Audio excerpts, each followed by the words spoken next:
मित्रों, पिछले वीडियो में आपने देखा कि किस प्रकार कंस द्वारा भेजे एक और असुर शकटासुर का श्री कृष्ण ने वध किया, जिससे उसका उद्धार हुआ। अब आगे। एक दिन गोकुल में सती साध्वी नंदरानी यशोदा श्री कृष्ण को गोद में लिए दुलार कर रही थी।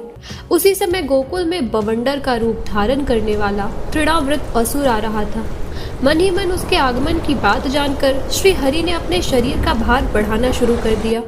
उन्होंने अपना भार इतना बढ़ा लिया कि उस भार से पीड़ित होकर मैया यशोदा ने लल्ला को गोद से उतार दिया और खाट पर सुलाकर स्वयं अपने घर के कामकाज में लग गई।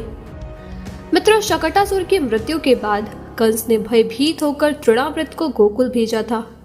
तृणावृत बवंडर वाला असुर था।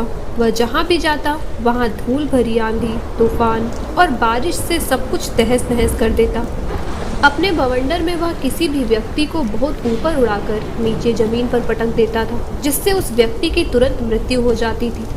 तृणावृत जोर जोर से ठहाके लगाते हुए गोकुल आया और खाट पर सोए हुए श्री कृष्ण को उड़ाकर आकाश में ले गया।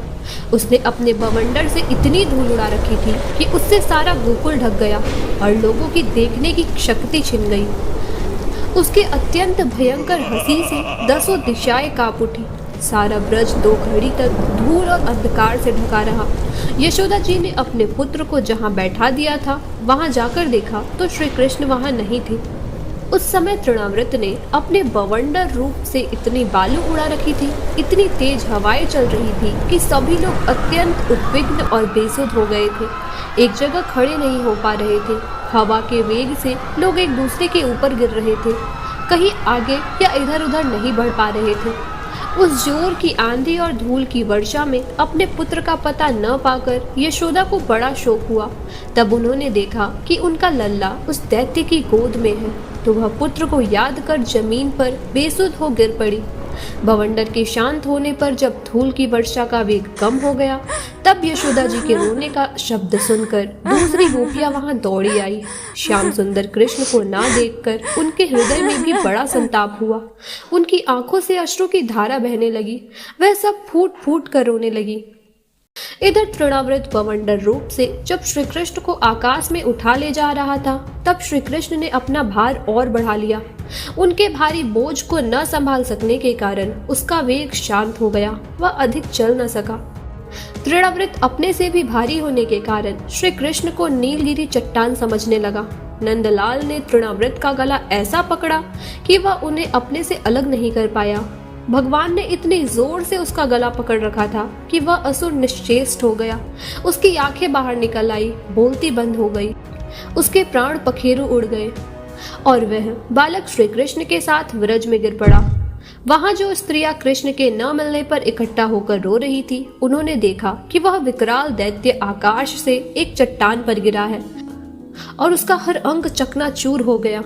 दैत्य के मरने पर सभी लोग यशोदा के लाल को खोजने लगे। उन्हें वहीं श्री कृष्ण पास में एक फुलवारी में मिले, जहां वह फूलों के बीच बैठकर बड़े प्रेम से खेल रहे थे। उन्हें देख नंद जी ने श्री कृष्ण को अपनी गोद में उठा लिया और रोने लगे। रोहिणी और यशोदा भी श्री कृष्ण को देख रोने लगी और उसका मुख चूमने लगी। मित्रों, असुर तृणावृत पूर्व जन्म में पांडेय देश के राजा थे, जिन्हें ऋषि दुर्वासा ने असुर होने का श्राप दिया था। यह कथा इस प्रकार है। एक बार पांडेय देश के प्रतापी राजा सहस्त्राक्ष अपनी 1000 पत्नियों को साथ लेकर गंधमादन पर्वत की नदी में अपनी पत्नियों के साथ जल क्रीड़ा कर रहे थे।